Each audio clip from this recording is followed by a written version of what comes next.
இல்ல வாழ்க்கை பதறைய போல. சொல்லுவோமா? நீங்க இல்ல வாழ்க்கை பதறைய போல. ஆண்டவரே, நீங்க இல்ல வாழ்க்கை பதறைய போல வந்தி பெருக.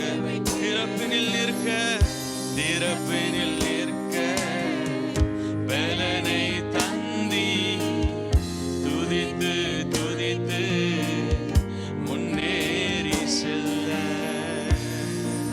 நன்றி இயேசுவே. யாவே நிறைந்தே.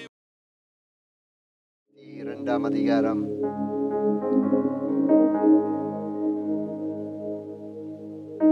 7வது வசனம். ஏசாயா புத்தகம் 52ஆம் அதிகாரம் 7வது வசனம். இந்த மாசத்திலே தேவன் கொடுத்த வார்த்தை, ஏற்கனவே இந்த வார்த்தையை நாங்கள் 1ஆம் தேதி நாங்கள் வாசித்திருக்கிறோம். சமாதானத்தை கூறி நற்காரியங்களை சுவிசேஷமாய் அறிவித்து ரட்சிப்பை பிரசித்தப்படுத்தி உன் தேவன் ராஜரிகம் பண்ணுகிறார் என்று சீயோனுக்கு சொல்லுகளுடைய சுவிசேஷனுடைய பாதங்கள் மலைகளின் மேல் எவ்வளவு அழகா இருக்கின்றன. ஆமென், ஆமென். மீண்டுமாக உங்கள் யாவரையும் கூட ஆண்டவரும் இரட்சகருமாய இயேசு கிறிஸ்துவின் நாமத்திலும் மெசடாய் பிரேயர் மினிஸ்ட்ரி சார்பிலே அன்போடு கூட உங்கள் யாவரையும் வாழ்த்துகிறேன். தேவ சமூகத்திலே வந்து உங்கள் ஒவ்வொரு ஆசீர்வதிப்பாராக. ஆன்லைனில் இணைந்திருக்கிற பிள்ளைகளையும் கூட கர்த்தர் நிறைவாக ஆசீர்வதிப்பாராக. ஆமென். இது வெக்கேஷனுடைய கடைசி கிழமை. சபையில் 60 பேர் 80 பேர் எங்கே போயிட்டாங்க? வெக்கேஷனுக்கு போய்விட்டாங்க, ஊர்லா போய்விட்டாங்க. சிலர் ஆன்லைன் இணைந்துக்கிறாங்க. வரும் நாட்களில் எல்லாரும் அருணுக்கு திரும்புவார்கள் என்று விசுவாசிக்கிறேன். ஆமென். மீண்டுமாக தேவ சமூகத்தில் கூடி வருவார்கள். ஸ்கூல் லீவாக இருக்கிறபடினாலே அனைத்து வழியில் போய்விட்டார்கள். தேவ சமூகத்தில் வந்து ஒவ்வொரு கர்த்தர் ஆசீர்வதிப்பாராக. இந்த மாதத்திலே ஆண்டு கொடுத்த வாக்கு தத்தங்கள் வாசிக்க கேட்டோம். சென்ற நாட்களில் நாங்கள் அநேக வார்த்தையும் ஊடாக நாங்கள் தேவனுடைய செய்தியை கேட்டோம். எத்தனை ஞாபகம் இருக்கு? போன மாதத்திலே கேட்ட செய்திகள் ஞாபகம் இருக்கா? உங்களுக்கும் எனக்கு முன்பாக ஆண்டு என்ன செய்தி வச்சுக்கிறாராம்? சொல்லுங்களேன். கதவுகளை கத்து திறந்து வைத்திருக்கிறார். ஒருவரும் பூட்டக்கூடாது, அப்படி திறக்கிற தேவன் இதோ திறந்த வாசலை உங்களுக்கு முன்பாக வைக்கிற சொல்லி ஆண்ட வாக்குத்தத்தம் படிக்கிறார். ஹல்லேலூயா. இங்கே இந்த மாசத்திலே வாசிக்கும் போது ஆண்டவருடைய ஏக்கம், ஆண்டவருடைய தாகம், ஆண்டவருடைய எதிர்பார்ப்பு, எதற்காக கர்த்தர் கதவை திறந்தான்னு பார்க்கும்போது சுவிசேஷத்துக்குரிய வாசல்களை கர்த்தர் திறந்து வைத்திருக்கிறார். ஹல்லேலூயா. எந்த வாசலை கர்த்தர் திறந்து வைத்திருக்கிறாரு? சுவிசேஷத்துக்குரிய வாசல்கள், நற்செய்தியை சொல்லுவதற்குரிய வாசல்கள், சமாதானமான வார்த்தையை கூறுவதற்கான வார்த்தைகள், ரட்சிப்பை குறித்து பேசும்படியாக சொல்லும்படியாக கர்த்தர் வாசல்களை திறந்து வைத்திருக்கிறாரு. ஹல்லேலூயா. சென்ற 2 மாதமும் நாங்கள் ஒரு காரியத்துக்காக ஜெபித்தோம். இதுக்கு ஞாபகம் இருக்கு. உங்களுடைய கையில எல்லாம் ஒரு பேப்பர் கொடுக்கப்பட்டிருக்கிறது. என்ன கொடுக்கப்பட்டிருக்கிறது? ஒரு பேர் லிஸ்ட், ஒரு பெரிய பட்டியலே கொடுக்கப்பட்டிருக்கிறது. நாளைக்கு எத்தனை பேர் நான் எண்ணவில்லை, ஒரு ஆஃபியர் பப்பியர்ல 2 பக்கம் ஃபுல்லா எத்தனையோ குடும்பங்களுடைய பெயர்கள் கொடுக்கப்பட்டிருக்கிறது. ஒவ்வொரு ஞாயிற்றுக்கிழமை ஜெபித்தோம். அது மாத்திரம் நீங்களும் கூட வீடுகளில் ஜெபித்தீங்க. இந்த மாசம் என்ன செய்ய போறோம்னு சொன்னால் நாங்கள் செயல்பட போகிறோம். ஹல்லேலூயா. நாங்கள் ஜெபித்தது மாத்திரமில்லை, என்ன செய்ய போறோம்? அங்கே யாரெல்லாம் எந்த பேருங்க எழுதி கொடுத்தீங்களோ அந்த ஜனங்களை சந்திக்கிறதுக்கு, அந்த ஜனங்கள் சுவிசேஷத்தை அறிவிப்பதற்கு, அவர்களுக்கு முன்பாக தேவன் செய்த நன்மைகளை சாட்சியா சொல்வதற்கு, சமாதானத்தை கூறுவதற்கு நீங்க செயல்படும்படியாக கர்த்தர் விரும்புகிறார். ஆமென். இந்த மாதம் எப்படிப்பட்ட மாதம் சொன்னால் சுவிசேஷத்தை அறிவிக்கிற மாதம். ஆமென். அதுக்காக இந்த மாதம் மாத்திரம்தான் சுவிசேஷம் அறிவிக்கிறது இல்லை. நீங்கள் உயிர் பிரியும் வரை, ஒவ்வொரு பிள்ளைகளும் சாகும் வரை, உங்களுடைய ஜீவன் பிரியும் வரை தேவனுடைய சுவிசேஷத்தை ஒவ்வொரு நாளும் என்ன செய்யணும்? அறிவித்துக் கொண்டே இருக்க வேண்டும். இங்கே பார்க்கும்போது ஆண்டவர் சொல்கிறார், உங்க ஒரு மனிதனுடைய கால்கள், யாருடைய கால்கள் அழகா இருக்குன்னு சொன்னாங்க. வேதம் சொல்றது சுவிசேஷத்தை சொல்லுகிறவனுடைய பாதங்கள் மலைகளின் மேலே எவ்வளவு அழகா இருக்கிறது. ஹல்லேலூயா. ஆண்டவருடைய பார்வையிலே யாருடைய கால்கள் அழகா இருக்காம்? சொல்லுங்களேன். ஆண்டவர் ஒவ்வொரு மனிதனை பார்க்கிறவரா இருக்கிறார். உங்களோட வாய் எப்படிப்பட்டதா இருக்கிறது? உங்களுடைய சரீரம் எப்படிப்பட்டதா இருக்கிறது? உங்கள் முகம் எப்படிப்பட்டதா இருக்கிறது? உங்களுடைய கைகள் என்ன செய்கிறது? உங்கள் கால்கள் எங்கே போகிறது, எங்கே வருது, எல்லாவற்றையும் கர்த்தர் பார்க்கிறவரா இருக்கிறார். இங்கே பார்க்கும்போது ஆண்டவர் சொல்கிறார், அங்கே சுவிசேஷம் சொல்றவனுடைய கால்கள், அங்கே வேதம் தெளிவா சொல்றது, சீயோனுக்கு சொல்லுகிற சுவிசேஷனுடைய பாதங்கள் எப்படிக்கா? மலைகளின் மேலே அழகா இருக்கின்றன. ஹல்லேலூயா.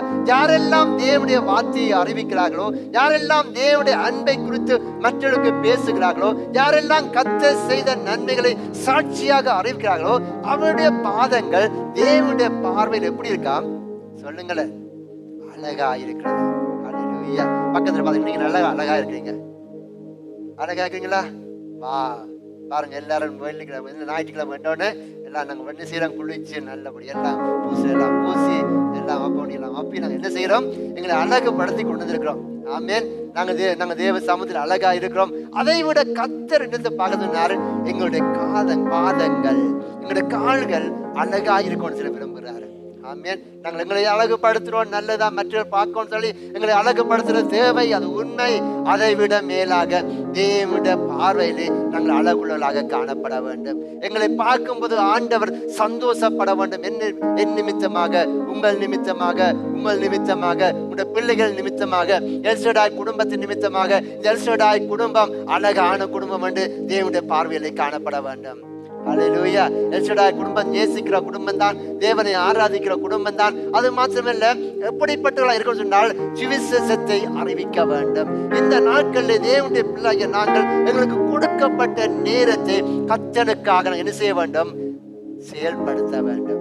ஆமென். ஆண்டவர்களுக்கு எவ்வளவோ தருணங்களை கொடுக்கிறாரு, எவ்வளவோ நேரங்களை கொடுக்கிறாரு. இன்றைக்கு நானும் நீங்களும் தேவனுடைய பிள்ளைய நாங்கள் எங்களுக்கு கொடுக்கப்பட்ட நேரத்தை எப்படி நாங்கள் செலவழிக்கிறோம்? ஆண்டவர்களுக்கு கொடுத்த வேலை என்ன? ஆண்டவர்களை ரட்சித்ததன் நோக்கம் என்ன? ஆண்டவர் தம்முடைய ஜீவனை கொடுத்து எங்களுக்கு நல்ல வாழ்க்கையை கொடுத்து இவ்வளவு ஆசீர்வாதத்தையும் கொடுத்து ஆண்டவர் எதிர்பார்க்கிற காரியம் என்ன சொன்னால் தேவனுடைய அன்பை அறிவிக்க வேண்டும். ஹல்லேலூயா. இன்னைக்கு நாங்கள் என்ன செய்வோம்னால் அநேக வேளையில தேவ சமூகத்துக்கு வருகிறோம், தேவனுடைய வார்த்தையை கேட்கிறோம், தேவனை பாடி புகழுகிறோம். ஆனால் மிகுதி நேரத்தில் என்ன செய்கிறோம்? தேவையில்லாம நேரத்தில் செலவழிக்கிறோம். தேவையில்லாத இடத்துல போய் என்ன செய்யறோம்? நேரத்தை வீணடிக்கிறோம். தேவையில்லாத வார்த்தைகள் என்ன செய்கிறோம்? பேசிக்கொண்டு மற்றலை கொடுத்து குறை பேசுகிறோம், மற்றலை கொடுத்து குற்றம் பேசுகிறோம், தேவனுக்கு விரோதமாக பேசுகிறோம், தேவ பிள்ளைக்கு விரோதமாக பேசுகிறோம், குடும்பங்களுக்கு விரோதமாக பேசுகிறோம். ஒன்றுக்கும் பிரயோஜனம் இல்லாமல் எங்களுடைய சரீரத்தினுடைய பலத்தில் என்ன செய்கிறோம்? செலவழிக்கிறோம். உண்மையா இல்லையா? எத்தனை யோசிப்பாங்க, எவ்வளவு நேரத்தில் செலவழிக்கிறோம்? தேவையில்லாத கட்டுக்கதைகள், தேவையில்லாத வார்த்தைகள், டெலிபோன் எடுத்து மனத்தியான கணக்கில் ஏதோ ஒன்றை குறித்து பேசிக்கொண்டே இருக்கிறோம். ஆனா கடைசியில முடிவு என்ன? நூல் சைவர், பிரயோஜனமே இல்லை. இது நிமித்தம் உங்கள் பேங்குக்கு காசு வருதா? இல்ல. இது நிமித்தம் உங்களோட ஆத்மா பலடையுதா? இல்ல. இது நிமித்தம் உங்கள் குடும்பத்துல சந்தோஷம் வருதா? இல்ல. தேவையில்லாம எல்லாவற்றையும் செலவழித்து கடைசியிலே நாங்கள் பெற்றுக்கொண்டது என்ன? துன்பத்தை பெற்றுக்கொள்கிறோம், சமாதானத்தை இழந்து போகிறோம், சுகத்தை இழந்து போகிறோம், தேவனுடைய ஆசீர்வாதத்தை இழந்து போகிறோம். தேவனுடைய பிள்ளைய நாங்கள் தேவனுடைய நன்மையை பெற்றுக்கொள்ள வேண்டுமா இருந்தால், தேவனுடைய பார்வையிலே நானும் நீங்களும் அழகா இருக்க வேண்டுமா இருந்தால், இங்கே ஆண்டோட வார்த்தை என்ன சொன்னால், யார் சுவிசேஷத்தை அறிவிக்கிறார்களோ, யார் தேவனுடைய அன்பை மற்றவர்களுக்கு சொல்லுகிறார்களோ, யார் சமாதானத்தை கூறி நற்காரியங்களை சுவிசேஷமாய் அறிவிக்கிறார்களோ, அவருடைய பாதங்களை கர்த்தர் பார்த்து சொல்றாரு, அழகா இருக்கிறது. ஹல்லேலூயா. எத்தனை காலக்காரங்க எப்படி இருக்கணும்? காலம் எப்படி இருக்கு? அழகா இருக்கா? தேவனுடைய பார்வையும் அழகா இருக்க வேண்டும். ஹல்லேலூயா. நாங்கள் காலுக்கெல்லாம் என்ன செய்யணும்? எல்லாம் போட்டு காலுக்கு மசாஜுக்கு போட்டு அதுக்கு நிகத்துக்கு எல்லாம் பூசி, ஏன் பார்க்கும் போது எப்படி இருக்கணும்? அழகா இருக்கணும். செய்யுங்க, நம்ம வேண்டாம்னு சொல்லவே இல்லை, வடிவா செய்யுங்க. ஹல்லேலூயா. மற்ற பார்க்கும்போது என்ன தேவனுடைய பிள்ளையை அலங்கோரம்னு சொல்லக்கூடாது, வெளியிலையும் அழகா இருக்கணும். தேவனுடைய பார்வையில் அது மிக மிக முக்கியமானது. ஹல்லேலூயா. என்னத்துல அழகா இருக்கணும்? தேவனுடைய பார்வையிலே அழகா இருக்க வேண்டும். என்று சொன்னால் தேவனுடைய வருகையின் நாட்கள் நெருங்கி கொண்டிருக்கிறது. நானும் நீங்களும் இந்த உலகத்திலே என்னதான் செய்தாலும் கர்த்தருக்காக செய்யற காரியத்துக்கு தான் என்ன உண்டு? பலன் உண்டு. ஹல்லேலூயா. நீங்க தேவனுக்காக கிரியை செய்தால், நீங்க தேவனுக்காக பிரயாசப்பட்டால், நீங்க தேவனுக்காக எழும்பி பிரகாசித்தால், நீங்க தேவனுடைய காரியத்துக்காக புறப்பட்டு போனால் அதற்கு கர்த்தர் பலன் கொடுக்கிறவராக இருக்கிறார். ஹல்லேலூயா. ஒரு வசனத்தை வாசிப்பாங்க. ஏசாயா புத்தகம் 61ஆம் அதிகாரம்.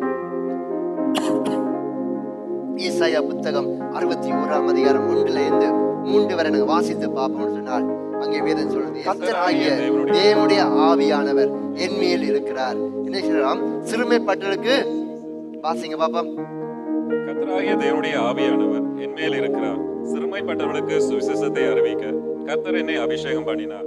இருதயம் நொறுங்குண்டவர்களுக்கு காயங்கட்டுதலையும், சிறைப்பட்டவர்களுக்கு விடுதலையும் கட்டுண்டவர்களுக்கு கட்டவிழ்த்தலை கூறவும், கர்த்தருடைய அனுக்கிரக வருஷத்தையும் நம்முடைய தேவன் நீதியை சரிக்கட்டும் நாளை கூறவும், துயரப்பட்ட அனைவருக்கும் ஆறுதல் செய்யவும், சீயோனிலே துயரப்பட்டவர்களை சீர்படுத்தவும், அவர்களுக்கு சாம்பலுக்கு பதிலாக சிங்காரத்தையும் துயரத்துக்கு பதிலாக ஆனந்த தைலத்தையும் ஒடுங்கின ஆவிக்கு பதிலாக துதியின் உடையையும் கொடுக்கவும் அவர் என்னை அனுப்பினார். அவர்கள் கர்த்தர் தம்முடைய மகிமை கண்டு இங்க பார்க்கும்போது இந்த வார்த்தையை வாசிக்கும் போது எத்தனை பேர் தேவனுடைய அபிஷேகத்தை பெற்றுறீங்க? அல்லேலூயா. எத்தனை பேர் விசுவாசிக்கும் உங்கள் மேல கர்த்தருடைய ஆவியானவர் இருக்கிறாரு? கரங்கள் உயர்த்தி காணுங்க. நீங்க எப்பொழுது ஆண்டவராகிய இயேசு கிறிஸ்துவை சொந்த ரட்சகராக ஏற்றுக்கொண்டீங்களோ அன்றைக்கு நீங்க என்ன செய்யப்பட்டீங்க? தேவனுடைய ஆவியினாலே முத்திரை போடப்பட்டு விட்டீங்க. அல்லேலூயா. நாங்க மறக்கவே கூடாது. ஆவியான உங்களுக்குள்ளே வாசமா இருக்க நாங்க ஒவ்வொரு நாளும் என்ன செய்யணும்? இன்னும் ஆவியில் நிறைந்து ஜெபித்து ஜெபித்து அந்த ஆவிலே அனலா இருக்க வேண்டும். ஆவியிலே கர்த்தரை துதிக்க வேண்டும், ஆராதிக்க வேண்டும். இங்கே வாசிக்கும் போது வேதம் சொல்றது, கர்த்தராகிய தேவனுடைய ஆவியானவர் என்மேல் இருக்கிறார், சிறுமைப்பட்டவர்களுக்கு சுவிசேஷத்தை அறிவிக்க கர்த்தர் என்னை அபிஷேகம் பண்ணினார். அல்லேலூயா. எல்லாரும் நெஞ்சில கை வச்சு சொல்லுவோமா?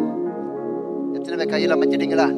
இப்ப சொல்லுங்க, கர்த்தராகிய தேவனுடைய ஆவியானவர் என்மேல் இருக்கிறார், சிறுமைப்பட்டவர்களுக்கு சுவிசேஷத்தை அறிவிக்க கர்த்தர் என்னை அபிஷேகம் பண்ணினார். அல்லேலூயா. ஆண்டவர் உங்களை அபிஷேகித்ததன் நோக்கம், தேவனுடைய ஆவி உங்கள் மேல ஊற்றப்பட்டதன் நோக்கம், தேவனுடைய அபிஷேகம் உங்கள் மேல வந்ததன் நோக்கம் மிக மிக முக்கியமான காரியம் சொன்னால் சிறுமைப்பட்டவர்களுக்கு சுவிசேஷத்தை அறிவிக்க வேண்டும், தேவனுடைய அன்பை சொல்ல வேண்டும். சமயம் வாய்த்தாலும் வாய்க்காவிட்டாலும் தேவனுடைய திருவசனத்தை சொல்ல வேண்டும். இந்த கடைசி நாட்களில் வாழ்ற நாங்கள் ஆண்டவருடைய வருகை சீக்கிரமா இருக்கிறது, எங்களுக்கு கிடைக்கிற சந்தர்ப்பத்தை நாங்கள் தவற விடுவோம் என்று சொன்னால் தேவனுக்கு ஒரு நாள் கணக்கு கொடுக்க வேண்டும், தேவனுக்கு ஒரு நாள் பதில் சொல்ல வேண்டும். இந்த ஆத்மாவுக்கு ஏன் தேவனுடைய வார்த்தையை சொல்லவில்லை? இந்த குடும்பத்துக்கு ஏன் நீ தேவனுடைய வார்த்தையை சொல்லவில்லை? இந்த ஜனம் சிறுமைப்பட்டு போய் இருக்கிறது, இந்த ஜனம் சிறப்பட்டு போய் இருக்கிறது, இந்த ஜனங்கள் நொறுங்கிட்டு போய் இருக்கிறார்கள், இந்த ஜனங்கள் விடுதலை இல்லாமல் இருக்கிறார்கள், ஏன் நீ தேவனுடைய வார்த்தையை சொல்லவில்லை? நீங்க சொல்லுற வார்த்தை கர்த்தருடைய வார்த்தை. நீங்க யாரா இருந்தாலும் நீங்க சொல்லுகிற வார்த்தை ஜீவனுள்ள தேவனுடைய வார்த்தை. நீங்க யாரா இருந்தாலும் கர்த்தருடைய வார்த்தையை சொல்லும் போது இந்த வார்த்தை என்ன செய்யும்? அவருக்கு விடுதலையை கொடுக்கும். இந்த வார்த்தை என்ன செய்யும்? அவருக்கு சுகத்தை கொடுக்கும். இந்த வார்த்தை என்ன செய்யும்? அவங்களை ரட்சிக்கும். உங்களுக்கு தெரிந்தானே, ஒரு பிரசங்கத்துல லட்சக்கணக்கான ஜனங்கள் ரட்சிக்கப்பட்டாங்க. பேசுற சொல்லுங்க, அப்போ யார் அந்த மனுஷன்? எங்க ரட்சிக்கப்பட்டாங்க? பின்னாடி சொல்லுங்க. ஒரே ஒரு பிரசங்கம், லட்சத்துக்கு அதிகமானமே ரட்சிக்கப்பட்டாங்க. எங்க சொல்லுங்களேன், சொல்லவே மாட்டீங்களா? யார் அந்த மனிதன்? யோனா. எங்க போய் பிரசங்கம் பண்ணான்? நினிவேக்கு போய் பிரசங்கம் பண்ணான். என்ன சொன்னான்? இன்னும் 40 நாள் உண்டு, என்ன செய்யப்படும்? நினிவே கவிழ்க்கப்படும். அல்லேலூயா. சொல்லப்பட்டது யாரு? யோனா என்ற தீர்க்கதரிசி. ஒரு மனிதன், தேவனுடைய மனிதன், தேவ சத்தத்தை கேட்டு அங்கே நினிவேக்கு போனான். போய் என்ன செய்யறான்? பிரசங்கம் பண்ணுறான். எது பிரசங்கம்? தேவனுடைய வார்த்தை. ஆண்டவர் சொன்னா இதை போய் சொல்லு. அவன் சாதாரண மனிதன் தான், தீர்க்கதரிசி தான், தேவனுடைய மனுஷன் தான். தேவனுடைய வார்த்தையை நீங்க யார் சொன்னாலும் அந்த வார்த்தை அவங்களா கிரியை செய்யும். நானும் நீங்களும் அந்த இடத்திலே பயன்படுத்தப்படுற ஒரு கருவி. அல்லேலூயா. நானும் நீங்களும் என்ன செய்யப்படுறோம்? அந்த இடத்திலே பிரயோஜனப்படுத்தப்படுற, தேவனாலே பயன்படுத்தப்படுற ஒரு கருவியை தவிர ஒரு ஒன்றுமே இல்லை. உங்களோட வாயிலிருந்து வர்ற வார்த்தை முக்கியமாக தேவனுடைய வார்த்தையா இருக்க வேண்டும். உங்களோட வாயிலிருந்து வர்ற வார்த்தை சமாதானத்தின் வார்த்தையா இருக்க வேண்டும். உங்களோட வாயிலிருந்து வர்ற வார்த்தை கர்த்தருடைய வார்த்தையை நீங்க சொல்லும் போது அங்கே கிரியை செய்வது யார் சொன்னால் கர்த்தர் கிரியை செய்வாரு, கர்த்தர் பேசுவாரு, கர்த்தர் உயிர்ப்பிப்பாரு, கர்த்தர் காயத்தை கட்டுவாரு, கர்த்தர் விடுதலையை கொடுப்பாரு, கர்த்தர் சமாதானத்தை கொடுப்பாரு, கர்த்தர் அவங்களை ரட்சித்துக் கொள்வாரு. அல்லேலூயா. எனக்கும் உங்களுக்கும் கொடுக்கப்பட்ட வேலை என்ன? ஆண்டவர் அபிஷேகத்தின் நோக்கம் என்னன்னு சொன்னால் சிறுமைப்பட்டவர்களுக்கு சுவிசேஷத்தை அறிவிக்க வேண்டும். அல்லேலூயா. எங்களால முடியாத காரியம் ஒன்றுமே இல்லை. உங்களோட வாழ்க்கையில எல்லாவற்றையும் செய்கிறோம். உங்களோட குடும்பத்துக்கு தேவையானது, உங்களோட பிள்ளைகளுக்கு தேவையானது, உங்களோட வீட்டுக்கு தேவையானது, உங்களோட உறவுகளுக்கு தேவையானது, எவ்வளவோ காரியத்தை செய்கிறோம். ஆனா கர்த்தருக்கு தேவையானது நாங்க செய்கிறோமா? தேவனுக்கு தேவையானது செய்கிறோமா? நாங்க ஜெபிக்கிறோம், கையை நீட்டி எல் ஷடாய் பிரேமிச்சு 1000 பெருகுவதாக ஜெபிச்சு போட்டு என்ன செய்யறோம்? என்ன செய்யறோம்? எத்தனை பேருக்கு உங்களோட குடும்பம், நாங்கள் ஒரு குடும்பம் சொன்னாங்க பெருகணும் விரும்புறோம் தானே. ஒரு குடும்பம் திருமணமானா என்ன செய்ய எதிர்பார்க்க வேண்டியது? ஒரு பிள்ளை பிறக்க வேண்டும். மற்ற பிள்ளை பிறக்க வேண்டும், அந்த பிள்ளைங்க பெரிதாக வேண்டும், அவள் திருமணம் ஆவார்கள், அவர்கள் பெரிதாக வேண்டும். என்ன நடக்கிறது? குடும்பம் பெருகிறது. பெருகாவிட்டா என்ன நடக்கும்? உங்களுக்கு சந்தோஷம் இல்லை. என்ன ஏன் குடும்பம் இப்படியா இருக்கு? எல்லாம் பெருக்கத்தை உண்டு பண்றோம். ஆனா சபை பெருக வேண்டும். இது எங்களுடைய சபை, இது எங்களுடைய திருச்சபை, இது தேவனுடைய ராஜ்யம். ஆண்டவருடைய எதிர்பார்ப்பு சொன்னால் தேவனுடைய வருகைக்கு முன்பாக தேவனை அறியாத ஜனங்கள் தேவனை அறிந்து கொள்ள வேண்டும். அந்த பாரம், அந்த ஆத்ம பாரம். சென்ற நாட்கள் இந்த ராப்ஸை சுற்றி நாங்கள் ஜெபம் பண்ணோம். ஒரு மனிதர் அதுக்கு மேல 8 பேர் சேர்ந்து 7 பேர் சேர்ந்து நேரையெல்லாம் சுற்றி ஜெபம் பண்ணோம். நீ முந்தின நாளும் கூட இந்த சர்ச்சுக்கு முன்னாடி வந்து நானும் மனைவியும் கூட ஒரு மனுஷன் முன்னாடி இருந்து ஜெபம் பண்ணோம். ஆண்டவரே, இந்த பட்டணத்தை ரட்சியுங்க, இதை சுற்றியுள்ள ஜனங்களை ரட்சியுங்க, உங்களுடைய ஜனங்களை கூட்டி சேருங்க. ஆண்டவர் விசாலமான இடத்தை எங்களுக்கு தந்திருக்கிறார். நாங்கள் செய்ய வேண்டிய காரியம் என்ன? செயல்படுது. நீங்க கட்டாயமா ஒருத்தரை கொண்டு வர முடியாது. நீங்க ஒருத்தரை பிடிச்ச கட்டாயமா கொண்டு நிறுத்த முடியாது. இருத்தினாலும் பிரயோஜனம் இல்லை. கர்த்தர் தொட வேண்டும். நீங்க சொல்ற வார்த்தை, கர்த்தருடைய வார்த்தை, அவருடைய அன்பு, உங்களுடைய செயல்பாடு, உங்களுடைய சாட்சி, நீங்கள் அவரோட பேசுற வார்த்தைகள், கர்த்தர் சொன்ன காரியங்கள், உங்களுடைய நடை உடை பாவனைகள். நாங்கள் உலகத்திலே வேஷமாய் வாழ்ந்து ஒன்றும் செய்யாம போனால் நஷ்டம். பக்கத்துல பாத்தீங்கன்னா நஷ்டம். விருப்பமா இந்த வார்த்தை யாருக்காது? விருப்பமே இல்லை. எங்களுக்கு என்ன விருப்பம்? லாபம் பெறணும். மரம் நட்டா என்ன நடக்கணும்? அது வளர்ந்து கனி தரணும், இல்லாட்டி நிழலாக தரணும், இல்லாட்டி என்ன புடுங்கி போடு. அந்த பார்த்துக்கிட்டே இருக்கிறார். இந்த வருஷம் என்ன செய்வோம்? கொத்தி எரு போட்டு தண்ணி விடுவோம். இனியும் என்ன செய்யும்? அது பலன் கொடுக்க வேண்டும். நாங்க பலன் கொடுக்க வேண்டுமா இருந்தால் என்ன செய்ய வேண்டும்? முதலாவது தேவனோடு இணைக்கப்பட்டுள்ளாய் காணப்பட வேண்டும். ஆண்டவராய் இயேசு பூமியில வாழ்ந்த நாட்கள் 3.5 வருஷம் தேவனுடைய ஊழியத்தை செய்தாரு. என்ன செய்தாரு? பிரசங்கம் பண்ணினாரு, வியாதியஸ்தர்களை குணமாக்கினாரு, தேவனுடைய அன்பை சொன்னாரு. அவருடைய நோக்கம் எல்லாம் என்ன? அங்கே லூக்கா புத்தகத்துல வாசிக்கிறோம், இழந்து போனதை தேடவும் ரட்சிக்கவுமே மனுஷகுமாரன் வந்தார் என்று. நானும் நீங்களும் ஆண்டுடைய இருதயத்தினுடைய பாரம் என்ன? ஆண்டுடைய இருதயத்தினுடைய தாகம் என்ன? அழிந்து போகிற ஆத்துமாக்கள், அழிந்து போற ஆத்துமாக்கள். எங்களோட குடும்பங்கள் எத்தனை பேர் இன்னும் ரட்சிக்கப்படாம இருக்கிறாங்க? எங்களோட உறவுகள் எத்தனை பேர் இன்னும் தேவனை அறியாம இருக்கிறாங்க? அவளுக்கு தேவனுடைய அன்பை சொல்லுவோமா? அவளுக்கு முன்பாக ரட்சிக்கப்பட்ட நாங்கள் சாட்சி வாழ்க்கையை காத்துக் கொள்றோமா? இன்னைக்கு நாங்களும் கூட அவளோட போய் இருந்து தேவையில்லாத வார்த்தைகளை பேசி, அசுத்தமான வார்த்தைகளை பேசி, முறைகேடாக நடந்து கொண்டால் எப்படி ஜனங்கள் ரட்சிக்கப்படுவாங்க? ஆண்டுடைய அன்பு உங்கள் மேல ஊற்றப்பட்டிருக்கிறது. ஆண்டுடைய அன்பு உங்கள் மேல ஊற்றப்பட்டிருக்கிறது. ஆண்டு எதிர்பார்க்கிறவங்களோட பாதங்கள் அழகா இருக்கணும். நீங்க சாட்சியற்று வாழ்ந்தால் ஆண்டோட பார்வையில் அருவருக்கப்படத்தக்கவர்கள். இங்கே வாசிக்கிறோம், ஏசாயா புத்தகத்துல வாசிக்க கேட்டோம், தேவன் எங்களை அபிஷேகம் பண்ண நோக்கம் இதற்காக இருதய நொறுங்குண்டல் காயம் கட்டணும். எத்தனை பேர் காயம் கட்டுறீங்களா? ஊர்ல சொல்லுவாங்க, என்ன தனியால விழுந்தவன என்ன செய்தா? மாடு ஏறி மிதித்து சுகமா இருப்பானா? இன்னும் வேதனை தான் வரும், முறிஞ்சு போவான். ஒருத்தன் இருதய நொறுங்குண்டு போயிருக்கானா? ஒருத்தன் வேதனைப்பட்டு போயிருக்கானா? ஒருவர் சமாதானத்தை இழந்து போயிருக்கானா? நீங்க என்ன செய்ய வேண்டும்? காயம் கட்டணும். நம்முடைய ஆண்டவர் நல்ல சமாரியர். பக்கத்துல பாத்தீங்கன்னா நம்முடைய ஆண்டவர் நல்ல சமாரியர், அவர் காயம் கட்டுறவர். நீங்க வேதனையோடு வந்த ஆண்டவர் என்ன செய்வார்? நீ அழாதே, உன் கண்ணீரை கண்டேன், உன் விண்ணப்பத்தை கேட்டேன், உன் விண்ணப்பத்துக்கு பதில் உண்டு, உன் பிள்ளைகளுக்கு அடைக்கலம் கிடைக்கும், உன் சந்ததியை கர்த்தர் ஆசீர்வதிப்பார். என்ன செய்யறார் ஆண்டவர்? காயம் கட்டுறவர், எங்களை பலப்படுத்துறவர். இன்றைக்கு நானும் நீங்கள் தேவனுடைய பிள்ளைகள் நாங்கள் எப்படிப்பட்டவர்களாய் வாழ்ந்து கொண்டிருக்கிறோம்? எங்களுக்கு கொடுக்கப்பட்ட நேரத்தை, கொடுக்கப்பட்ட நாட்களை எப்படி நாங்கள் செலவழிக்கிறோம்? இன்றைய நாள் ஒரு பொருத்தனை பண்ணி நான் கடந்து செல்ல போறோம். ஆண்டவர் எனக்கு கொடுக்கப்பட்ட நேரத்தை நான் தேவனுக்காக பிரயோஜனப்படுத்துவேன். நாம் வேலை செய்கிற இடங்கள், நாங்கள் போகிற இடங்கள், நாங்கள் வர்ற இடங்கள், நாங்கள் பழகிற உறவுகள் மத்தியில், நாங்கள் பழகிற நண்பர்கள் மத்தியில் எப்படியான தேவனுடைய அன்பை சொல்லணும். அவளுக்காக ஜெபம் பண்ணுங்க, மனசுக்காக மனதில் ஜெபம் பண்ணுங்க. ஆண்டவரே, இந்த மனதை சந்திங்கப்பா, இந்த குடும்பத்தை சந்திங்க, இந்த பிள்ளைகளை சந்திங்க, இவங்களை சந்திங்க, இவங்க ரட்சிக்கப்படட்டும். ஜெபித்து பாருங்க. ஒரு நாள் அந்த விதை முளைக்கும், அந்த விதை ஒரு நாள் முளைக்கும். எனக்கு எத்தனையோ வருஷத்துக்கு முன்னாடி சொன்னது, 6 வருஷத்துக்கு முன்னாடி, கிட்டத்தட்ட 5 வருஷத்துக்கு முன்னாடி என்ன செய்தது? முளைத்தது. ஒரு நாள் முளைக்கும் அந்த விதை. ஏன்னா அதுக்கு ஜீவன் இருக்கிறது. நானும் நீங்களும் ஜீவனுள்ள விதைகளாக காணப்பட வேண்டும். எங்களுக்குள்ளே ஜீவ நீரூற்று ஊற்றப்பட்டிருக்கிறது. எங்களுக்குள்ளே ஜீவனுள்ள தேவன் வாசமா இருக்கிறார். ஹல்லேலூயா. எத்தனை விசுவாசிங்க உங்களுக்குள்ளே கர்த்தர் தம்முடைய ஜீவனுள்ள ஆவியை கொடுத்திருக்கிறார். உங்களுக்குள்ள வாசம் பண்ற ஆவியானவர் சாதாரணமான ஆவியானவர் அல்ல, அவர் உயிர்ப்பிக்கிற ஆவியானவர். கரங்களை தட்டி அவர் மகிமை செலுத்துவார். அவர் எப்படிப்பட்ட ஆவியானவர்? உயிர்ப்பிக்கிற ஆவி. மறித்து போய் இந்த வாழ்க்கையை உயிர்ப்பிக்கிறவர். அவருடைய ஆவி ஊற்றப்படும் போது என்ன நடக்கும்? அருமையான பாடல், உம்மாவி. ஹல்லேலூயா. மரித்தவை உயிர் பெறுமே,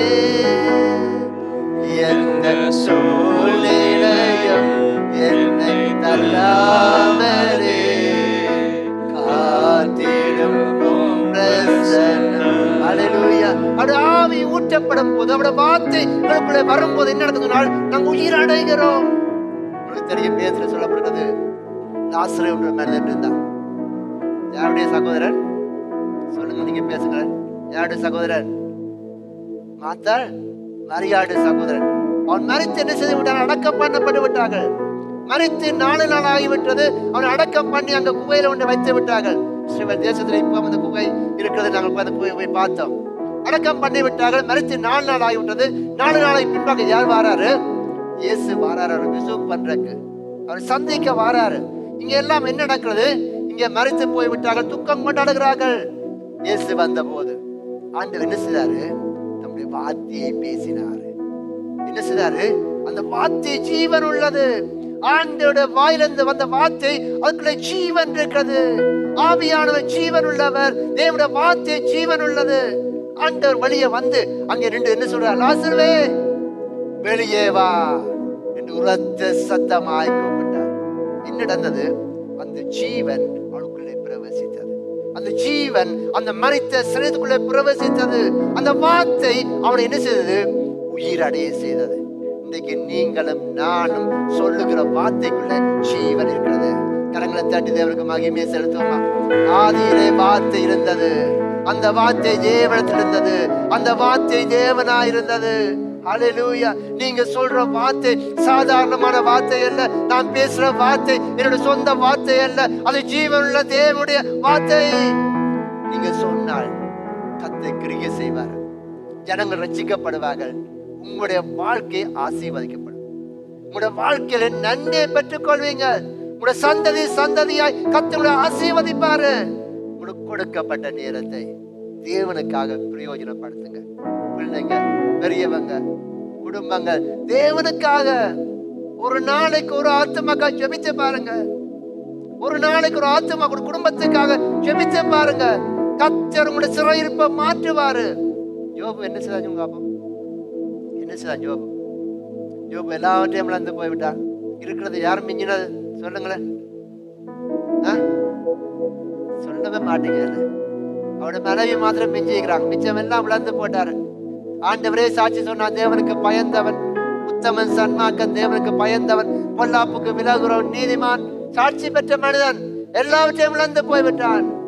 கடைசியிலே ஆண்டவர் இரட்டிப்பு மடங்காய் கொடுத்தாரு. எப்படி கொடுத்தாரு சொல்லுங்க? இரட்டிப்பு மடங்கு. எத்தனை இரட்டிப்பு மடங்கு ஆசீர்வாதம் வேணும்? வேணும். சில கரங்கள் உயர்த்தினாங்கள மாத்திரம் ஏசப்பா இரட்டிப்பு மடங்க ஆசிப்பா கொஞ்சமா கூட உயர்த்துறீங்க. உண்மைதானே? உங்களுக்கு தெரியும், கர்த்தர் உங்களை பார்க்கிறேன். நான் பேசுற வார்த்தை ஒன்றுமே நான் எடுத்துக்கொண்டது என் செய்திக்கு வரவே இல்லை. அடுத்த செய்தி இன்னும் இருக்கு, வரவே இல்லைடா. இரட்டிப்பு மடங்கா கர்த்தர் ஆசீர்வதிக்க முடியாது விரும்புகிறார். இரட்டிப்பு மடங்கு அபிஷேகிக்க முடியாது விரும்புகிறார். யோபு என்ன செய்தான்? தன் சிநேகிதருக்காக வேண்டுதல் செய்தான். என்ன செய்தான்? சிநேகிதருக்காக வேண்டுதல் செய்த போது ஆண்டவர் யோபுடைய சிறையிருப்பை மாற்றினாரு. என்ன செய்தாரு? அவருடைய சிறையிருப்பை மாற்றினாரு. அங்க இரட்டிப்பு மடங்கு ஆசீர்வாதத்தை கர்த்தர் கொடுத்த. கரங்களை தட்டி ஏசப்பாக்கு இரட்டிப்பு மடங்கு ஆசீர்வாதத்தை பெற்றுக்கொள்ள வேண்டுமா இருந்தால் நாங்க என்ன செய்ய வேண்டும்? மற்றவர்களுக்காக ஜெபம் பண்ணுங்க. இவ்வளவு காலம் ஜெபம் பண்ண, ஆண்டவரே என்னோட குடும்பத்தை ஆசீர்வதிங்க, என்னோட மனைவி ஆசீர்வதிங்க, என் பிள்ளைகளை ஆசீர்வதிங்க, என்னுடைய பெரியப்பா பெரியம்மா ஆசீர்வதிங்க, ஆண்டவரே கனடா இருக்கிற மகளை ஆசீர்வதிங்க. நல்லது. இன்னைக்கு நீ என்ன ஜெபிக்க போறோம்? பக்கத்து வீட்டுக்காரர் ஆண்டவரே, நாங்கள் வேலை செய்யற இடத்துல, நான் வேலைக்கு போகும்போது வரும்போது என்னோட வேலை செய்யற முந்தி வேலை செய்ய எல்லாரும் பேரை சொல்லி சொல்லி ஜபிச்சு கொண்டே போவேன். போவைக்கேன் ஜெயிப்பேன், வரைக்கேன் ஜெயிப்பேன், வேலை செய்யும் போதும் ஜபிப்பேன், காணும் போதும் ஜபிப்பேன். எதுக்காக? அவர்கள் தேவனை அறிந்து கொள்ள வேண்டும். வேலை செய்யும் போது என்ற அன்பை சொல்லுவேன், என் இரக்கத்தை காட்டுவேன் என்ற நற்சாட்சி என் நிமித்தமாக தேவனுடைய நாமம் தூசிக்கப்பட்டு போகக்கூடாது. என்னை பார்த்து அவர்கள் தேவனை விட்டு தூர போகக்கூடாது. நான் தேவனுடைய மனுஷன், நான் தேவனுடைய பிள்ளை என்ற சாட்சியை காத்து கொள்ளணும். ஜெபித்து பாருங்க, கர்த்தர் சிறையிருப்பா மாற்றுவார், இரட்டிப்பான நன்மை தருவாரு. நீங்க இப்போது இருப்பதை பார்க்கலாம் 1000 மடங்கு பெருகுவீங்க. இந்த நாள் நற்செய்தி அறிவிக்கிற நாள். இந்த மாதம் விசேஷமாக தேவனுக்கு எழும்பி பிரகாசிக்க வேண்டிய நாட்கள். ஒரு சம்பவத்தை பார்த்து நாங்க முடிக்க போறோம். இந்த பெரிய சம்பவம் நாங்க சீக்கிரமா சுருக்கமா பார்த்து வர நாட்கள் திரும்பி நாங்க வாசிக்க போறோம். 2 ராஜாக்கள் புத்தகம் 6ஆம் அதிகாரம் 25ஆம் வசனத்துல வாசிக்கிற வேளையிலே 24ஆம் 25ஆம் வசனத்தை பார்ப்போம். வாசிங்க. 2 ராஜாக்கள் 6, 24, 25. அதற்கு பின்பு சீரியாவின் ராஜாவாகிய பெனனாத் தன் ராணுவத்தை எல்லாம் கூட்டிக் கொண்டு சமாரியாவை முற்றுகை போட்டான். அதனால் சமாரியாவிலே கொடிய பஞ்சம் உண்டாயிற்று. ஒரு கழுதையின் தலை 80 வெள்ளிக்காசுக்கும் புறாக்களுக்கு போடுகிற காட்படை பயறு 500 வெள்ளிக்காசுக்கும் விற்கப்படும் அதை முற்றுகை போட்டார்கள். இங்கே வாசிக்கும் இந்த அதிகாரம் முழுவதும் எங்க வீட்டை போய் வாசித்து பாருங்க. இந்த செய்தியோட தொடர்ச்சி வந்து நான் வேற நாட்கள் வருகிற செய்தி ஞாயிற்றுக்கிழமை இல்லை அடுத்த ஞாயிற்றுக்கிழமை உங்களுக்கு மத்தியிலே பேசும்படியாக கர்த்தர் உதவி செய்வராக. இங்கே வாசிக்கும் போது இந்த காலத்திலே பார்க்கும்போது இந்த நாட்களில் யார் அங்கே தீர்க்கதரிசியா இருந்தார் சொன்னால் எலிசா தீர்க்கதரிசியாய் காணப்பட்டான். அல்லேலூயா. யார் இந்த எலிசா? எப்படிப்பட்ட மனுஷன் பார்ப்போம். அவன் இரட்டிப்பு மடங்கு என்னத்தை பெற்றவன்? அபிஷேகத்தை பெற்றவன். எலியாவை போல 2 மடங்கு அபிஷேகத்தை கேட்டு பெற்றுக்கொண்ட மனிதன் எலிசா. எலிசா என்று இருந்த நாட்களில் என்ன நடக்கிறது சொன்னால், அங்கே சமாரியாவை என்ன செய்தால் சீரியாவின் ராஜா என்ன செய்தாலாம், ராணுவத்தை எல்லாம் கூட்டிக் கொண்டு வந்து சமாரியாவை என்ன செய்தாலாம், முற்றுகை போட்டு விட்டான். சமாரியாவில் இருந்து ஒருவரும் வெளியே போக முடியாது, ஒருவரும் உள்ளே வர முடியாது. சமாரியாவை முற்றுகை போட்டபடினாலே அங்கே 25ஆம் வசனம் சொல்றது, அதனாலே சமாரியாவிலே கொடிய பஞ்சம் உண்டாயிற்று. ஹல்லேலூயா. அப்ப அங்க வந்த பஞ்சம் சாதாரண பஞ்சம் இல்லை. அங்க வேதம் சொல்கிறது, ஒரு கழுதையின் தலை 80 வெள்ளிக்காசுக்கும் புறாக்களுக்கு போகிற காட்படி பயறு 5 வெள்ளிக்காசுக்கும் விற்கப்பட மட்டும் அதை முற்றுகை போட்டான். ஹல்லேலூயா. இந்த அதிகாரத்துல வாசிக்கும் போது அந்த நாட்கள்ல அந்த சமாரியாவில் என்ன சொன்னால் மிகுந்த பஞ்சம் உண்டாகிவிட்டது. ஜனங்களுக்கு சாப்பிடுறதுக்கு என்ன இல்லை, கோதுமை இல்லை, அங்கே சாப்பாடு இல்லை, வறுமை அங்கே தலை தூக்கி ஆடிவிட்டது. ஜனங்கள் பசியினாலே மறைக்கிற நிலைமைக்கு வந்து விட்டார்கள். அந்த நாட்களை பார்க்கும்போது அவர் சாப்பிட்றதுக்கு ஒன்றுமே இல்லாத பட்சத்திலே கடைசியா இன்னத்தை சாப்பிட்டா சொன்னால் தன் பிள்ளைகளை வெட்டி சாப்பிட்டார்கள். யோசித்துப்பாங்க, எப்படிப்பட்ட பஞ்சம், எப்படிப்பட்ட பஞ்சம். கடைசியிலே தன் பிள்ளைகளை வெட்டி சாப்பிட்டாங்க. அந்த நிலைமைக்கு சமாரியாவில் அவ்வளவு பஞ்சம் வந்தது. ஒரு வசனத்தை வாசித்து பாருங்க. தொடர்ந்து நாங்கள் வாசிக்கிற வேளையிலே 26 வாசிங்க. இஸ்ரவேலின் ராஜா அலங்கத்தின் மேல் நடந்து போகையில் ஒரு ஸ்திரீ அவனை பார்த்து கூப்பிட்டு, ராஜாவாகிய என் ஆண்டவரை ரட்சியும் என்றாள். அதற்கு அவன், கர்த்தர் உன்னை ரட்சிக்காதிருந்தால் நான் இதிலிருந்து எடுத்து உன்னை ரட்சிக்கலாம், களஞ்சியத்தில் இருந்தா ஆலையில் இருந்தா என்று சொல்லி ராஜா பின்னையும் அவளை பார்த்து, உனக்கு என்ன வேண்டும் என்று கேட்டான். அதற்கு அவன், இந்த ஸ்திரீ என்னை நோக்கி உன் மகனை தா, அவனை இன்று தின்போம், நாளைக்கு என் மகனை தின்போம் என்றாள். அப்படியே என் மகனை ஆக்கி தின்றோம். மறுநாளிலே நான் இவளை நோக்கி, நாம் உன் மகளை தின்ன அவளை தா என்றேன். அவள் தன் மகனை ஒழித்து விட்டாள் என்றாள். அல்லேலூயா. இங்க என்ன நடக்கிறது? பிள்ளையை வெட்டி சாப்பிட்டு விட்டார்கள். யோசித்துப்பாங்க, எப்படிப்பட்ட பஞ்சம். ஒன்றுமே இல்லை, சாப்பிட வழியே இல்லை. அங்கே மனுஷரை வெட்டி சாப்பிட நிலைமைக்கு சாப்பிட்டு விட்டார்கள். தன்னுடைய பிள்ளையை உழைத்து விட்டார். இந்த சூழ்நிலையாக அங்கே சமாரியால மிகுந்த பஞ்சம் உண்டாகிவிட்டது. ஜனங்களுக்கு எந்த சாப்பாடும் இல்லாத சூழ்நிலைக்கு தள்ளப்பட்டு விட்டார்கள். இந்த சூழ்நிலையை அங்கே எலிசா என்ன செய்யறார் சொன்னால், அங்கே 7ஆம் அதிகாரத்துக்கு போகும்போது ஒரு தீர்க்க தரிசன வார்த்தையை சொல்ற. 7ஆம் அதிகாரம் 1ஆம் வசனத்தை வாசித்து பார்த்தால் அங்கே சொல்லப்படுது, அப்பொழுது எலிசா, கர்த்தருடைய வார்த்தையை கேளுங்கள், நாளைக்கு இந்நேரத்தில் சமாரியாவில் வாசலிலே ஒரு மரக்கால் கோதுமை ஒரு சேக்கலுக்கும் 2 மரக்கால் வார்கோதுமை ஒரு சேக்கலுக்கும் விற்கப்படும் என்று கர்த்தர் சொல்லுகிறார். ஹல்லேலூயா. இங்கே பார்க்கும்போது இவ்வளவு ஒரு பஞ்சம் சூழ்ந்த வேளையிலே அங்கே எலிசா தீர்க்கதரிசி மூலமாக ஒரு வார்த்தை சொல்வது, நாளைக்கு நடந்து என்ன நடக்கும்னு சொன்னால், இந்த நாளைக்கு சமாரியாவின் வாசல் என்ன வைக்கப்படுமா? கோதுமைமா ஒரு சேக்கலுக்கும் 2 மரக்கால் வார்கோதுமை ஒரு சேக்கலுக்கும் விற்கப்படும் என்று கர்த்தர் சொல்லுகிறார். இந்த வார்த்தையை அவங்களால ஏற்றுக்கொள்ள முடியல. இந்த வார்த்தையை கேட்ட போது அங்க ராஜாவுக்கு கைலாக கொடுக்கிற மனுஷன் சொல்லுகிறான், கர்த்தர் வானத்தின் மதங்களை உண்டாக்கினாலும் இப்படி நடக்குமா என்றால், ஏன் பிள்ளைகளை வெட்டி சாப்பிடுற எல்லாமே தள்ளப்பட்டு விட்டார்கள், எந்த ஒரு சான்ஸுமே இல்லை, எந்த ஒரு வழியுமே இல்லை, ஆண்டவர் இந்த இப்படியான காரியத்தை செய்யறதுக்கு எந்த ஒரு சாத்தியக்கூறும் இல்லைன்னு சொல்லி அவங்க சொன்ன வேளையிலே அங்க சொல்றான், கர்த்தர் சொல்றான்னு சொல்லி சொன்னான். தொடர்ந்து வாசிக்கும் போது 9ஆம் அதிகாரத்துக்கு போகணும்னு சொன்னால் அங்கே என்ன நடக்க சொன்னால், அந்த அதிகாரம் வீட்டு போய் வாசித்து பாருங்க. அந்த நாட்களிலே அங்கே சமாரியாவிலே மஞ்சள் நேரிட்டு அப்படின்னாலே அந்த நாட்களில் குஷ்டரோகிகள் காணப்பட்டார்கள். யார் காணப்பட்டார்கள் சொல்லுங்கள்? பாயத்தில் சில வர மாதிரி இருக்கு. குஷ்டரோகிகள். அல்லேலூயா. என்ன யார் இருக்கிறாங்க? குஷ்டரோகிகள் அங்கே இருந்தா எப்படி இருப்பாங்க? அவங்களுக்கு எல்லாம் ரூம் எல்லாம் கட்டி ஏசி ரூம் எல்லாம் போட்டு எல்லாம் வசதியா இருப்பாங்கடா. அந்த நாட்களில் குஷ்டரோகிகளுக்கு வீடு இல்லை. அவங்க பட்டணத்தை விட்டு புறம்பாக்கப்படுவார்கள். அவங்களுடைய சரீரம் எல்லாம் ஒழுகி கொண்டிருக்கும். அவங்க துணிகளால கட்டி தங்களை தண்டு கொண்டிருப்பாங்க. சொன்னா அந்த புண் அவர்கள் சாப்பிட்டு கொண்டே இருக்கும். அது பார்க்க கூடாத ரூபமா இருக்கும். மனுஷர்கள் கிட்ட போக மாட்டார்கள். அவளை பராமரிக்கிறதுக்கு ஆக்கள் இல்லாத இருக்கும். அவள் வழியில குகை வழியே எல்லாருடைய கிடங்கு வழிதான் வாழ்ந்து கொண்டிருப்பார்கள். அந்த நாட்களில் குஷ்டரோகியர் காணப்பட்டார்கள். அவள் என்ன செய்கிறார் சொன்னால், இந்த பஞ்சத்தின் நிமித்தமாக அவள் சொல்லுகிறார்கள், நாங்கள் என்ன செய்வோம் சொன்னால் சீரியாவுடைய இந்த இராணுவத்துடைய படைக்கு நாங்கள் செல்வோம். வாசித்து பாருங்க 7ஆம் அதிகாரம் 3ல இருந்து வாசிங்க.